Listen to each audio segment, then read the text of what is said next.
자, 오늘 본문은 12절에 보면 하나님께서 이제 모세의 임기, 그렇죠?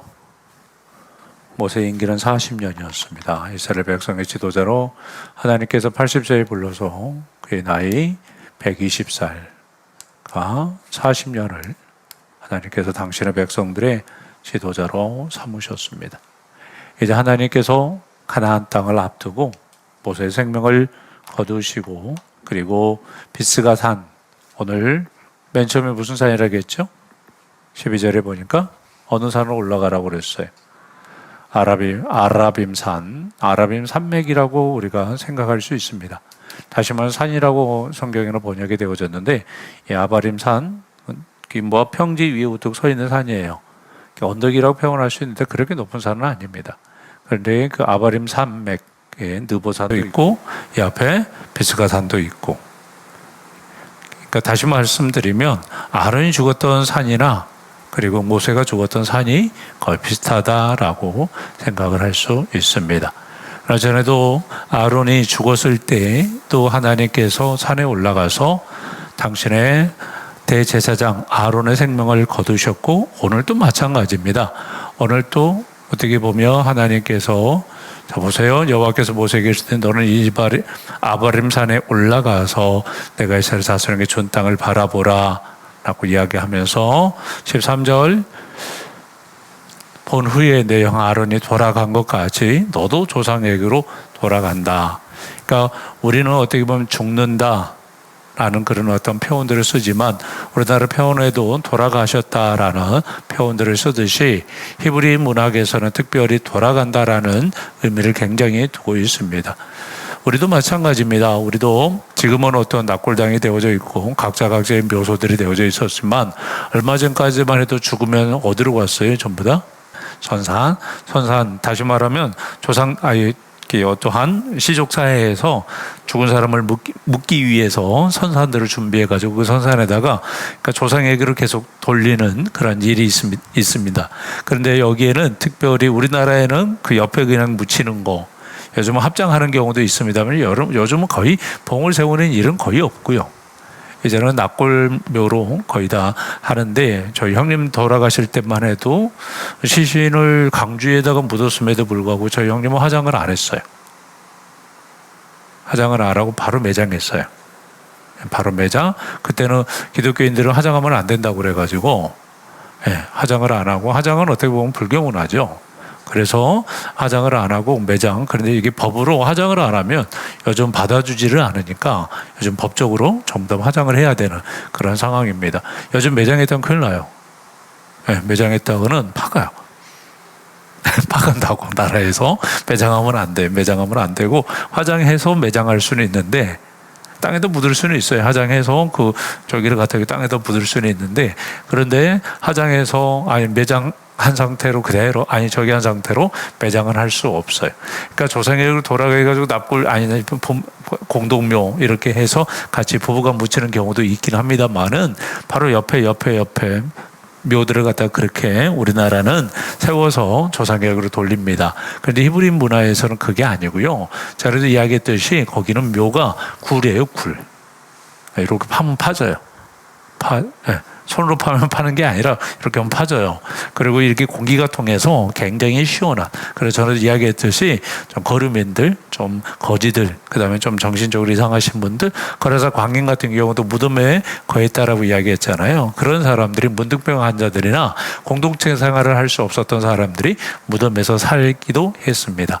그런데 그 무덤 안에는 이만한 넓은, 한마디로 말하면 바위가 있고, 그리고 그 위에다가 시신을 올려놓고 그 시신이 어느 정도 부패가 되어지고 이제 어느 정도 시간이 지나면 또 다른 사람 죽을 거 아니에요. 그리고 또 다른 사람 죽으면, 아들이 죽으면 아버지가 이제 시신이 이렇게 있고 어머니 시신이 이제 있는 상태에서 아들이 죽으면 어떻게 해요? 그 뼈를 갖다가 밀어버리고 그 자리에다가 올려놔요.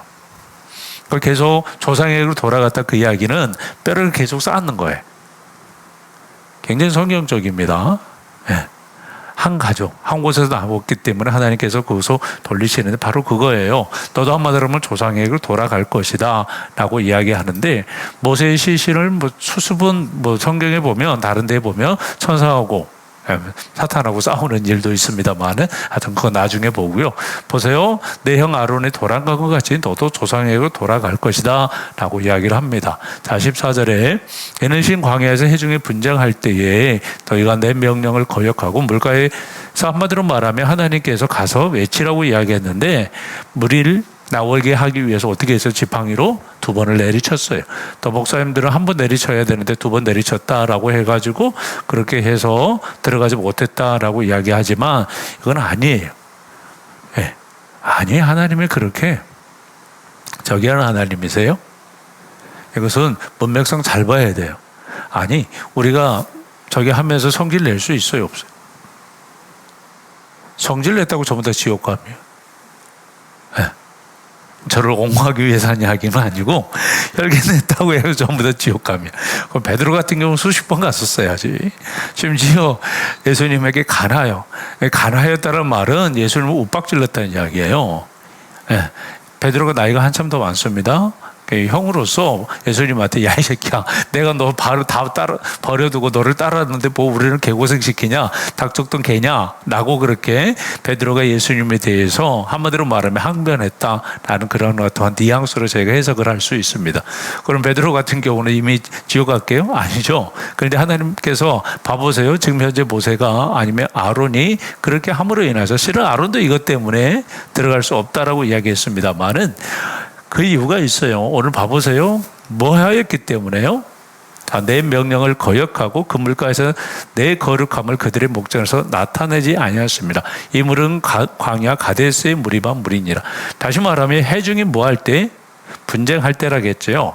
회중이 분쟁함으로 내 명령을 거역하고 내 물가에서 거룩함을 한마디로 나타내지 못하였기 때문이에요. 다시 말하면 모세의 잘못이 아니고요. 누구의 잘못이에요? 백성들의 잘못이에요. 그러니까 이스라엘 백성들 때문에 모세가 실은 가나안 땅에 들어가지 못하는 거예요. 그 이유가 어디 있느냐? 자, 12절에 보겠습니다. 12절에 보면 바로 이것 때문에 여호와께서 모세에게 이르시되 너는 이바림 산에 올라가서 제가 전에도 말씀을 드렸듯이 왜 하필이면 아론도 모세도 올라가서 죽이셨을까? 평소에 죽였으면 장례 치르기도 쉽죠. 그래 안 그래요? 네. 우리 평으로 이야기하면 객사예요. 집에서 돌아가셔야지. 아니 40년 동안 개고생 시켜놓고 영광이 있었어요? 명예가 있었어요? 득이 된 게 있었어요? 모세가 표현할 때 뭐라 하냐면 내가 재판할 때 당근 하나도 오이 하나도 무 하나도 내가 덤으로 받지 않았다. 뇌물로 받지 않았다 라고 그렇게 이야기합니다. 모세는요 다음에 죽었을 때 간이 썩었을 거야. 시커멓게.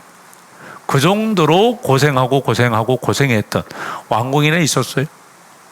천막살이 40년. 이게 지도자의 삶이야. 세상의 모든 명예, 세상의 모든 세상의 모든 것을 포기한 채 이스라엘 백성의 지도자로 40년 동안 한마디로 말하면 어떻게 보면 헌신했다고요. 잘 봐봐요. 지금 현재 너는 이바림 산에 맞죠? 아바림, 이 아바림 띄어쓰기 맞나요? 이 아바림 산에 올라가서 아론도 올라가고 모세도 올라가라고 했잖아요. 이게요 올라예요 올라. 올라라고. 올라가 뭐예요? 그냥 단지 올라가서가 아니라 제가 내 얘기 때 했죠. 올라가 뭐예요? 번제. 그러니까 모세와 아론은 지금 현재 이스라엘 백성에 뭘로 드려진 거예요? 번제로 드려진 거예요. 번제물로. 그러니까 지금 모세의 잘못, 아론의 잘못이 아니라 이스라엘 백성들의 대표. 무슨 말인지 알겠어요? 이스라엘 백성들이 하나님에게 원망하고 하나님을 거역함으로 인하여서 그 모든 원망의 죄와 거역의 죄를 짊어지고 이바림 산에 올라가서 이들은 죽었어요. 예수 그리스도의 모든 사역들을 이 두 지도자는 뭐하고 있어요? 예표하고 있어요. 맞아요. 자기들이 죽음으로 인하여서 당신의 백성들을 뭐하고 계세요? 구원하고 계세요. 그리고 뒤에 바로 나오죠. 자, 하나님 앞에 이제 들어가지 말라고 그러니까 우리 같으면 원망하겠어요? 안 하겠어요? 하나님, 제가 하나님 앞에 한 게 얼마인데? 그럴 수 있어요? 없어요? 있어요. 어떤 분들은 좀 마음 상해가지고 목사님한테 찾아와가지고 제가 지금까지 헌금한 거 돌려주세요. 저 교회 나갈 거예요. 뭐 그러신 분들도 계신데요. 그런데 모세는 그렇게 하지 않아요. 16절 보겠습니다. 여호와 모든 육체 생명의 하나님이시요 원하건대 한 사람을 이해 주니. 그렇죠? 생명 하나님, 생명을 취하신 이도 여호와시요 가져가시도 여호와신데 제가 하나님 한 가지만 부탁할게. 뭐라고 이야기하죠? 이 해중이 위해서 해중 위에 세워서 17절 그로 그들 앞에 출입하며 그들을 인도하여 출입하게 하사 여호와의 해중에 목자 없는 양같이 되지 않게 하여 주옵소서. 자기를 위해서 지도자를 한 명 세워달라고 기도합니다. 우리 같으면 이렇게 말할 수 있겠어요? 그러니까 보세요. 지금 현재 모세가 올라감으로 인하여서 번제가 되어짐으로 인해서 누가 세워져요? 누가? 구원자가 세워져요. 이게 우리에게 있어서 굉장히 중요한 메시지입니다. 다시 말하면 이스라엘 백성들에게 구원이 임한다고요. 요단강을 건너가야 안 건너가요? 건너가요. 누구를 통하여서? 여호수아를 통하여서. 그러니까 우리에게도 나의 헌신, 나의 죽음을 통하여 다른 사람들이 하나님의 나라의 백성으로 구원받는다는 사실을 기억할 수 있기를 원합니다. 기독교는요, 손해보는 종교예요. 내가 희생하는 종교예요. 예수 그리스도의 희생, 예수 그리스도의 십자가, 예수 그리스도의 헌신을 통하여서 이곳에 하나님의 나라가 세워졌다고요. 그런데 우리는 어때요? 죽으려고 하지 않아요. 올라가기를 좋아하는데 재물이 되어져서 올라가기는 싫죠.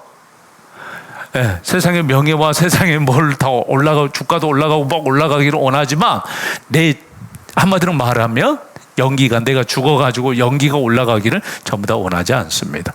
그러나 번제가 뭐라고요? 올라. 우리나라 말하고도 똑같아요. 올라.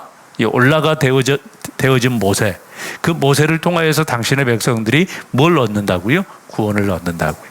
자, 그러면서 뭐라고 이야기해요? 눈의 아들 여호수아는 그 안에 영이 머무는 자니, 당신의 한마디로 말하면 모세의 희생을 통하여서 당신의 백성들에게 하나님의 영이 머무는 예수 그리스도의 죽음을 통하여서 우리에게 성령님이 임했어요, 안 임했어요? 임했어요. 바로 이것입니다. 그러니까 우리들도 예수님처럼 내가 죽음으로 인하여서 다른 영혼에게 하나님의 영이 머물게 할 수 있는 하나님의 사람이라는 사실을 기억할 수 있기를 원합니다. 나의 헌신과 나의 희생을 통하여, 나의 한마디로 말하면 열심을 통하여, 나의 한마디로 말하면 포기를 통하여 하나님의 나라가 만들어짐을 늘 항상 기억하면서 억울해하지 마시고요. 네. 하나님은 절대 몽둥이 2번 해들었다고 지옥에 보내지 않았습니다. 우리에게 있어서 하나님의 놀라운 비전, 하나님의 놀라우신 뜻이 있다는 사실을 기억하며 늘 항상 모세처럼 올라의 삶을 살아가는 저희들이 되시기를 주님의 이름으로 축원드립니다.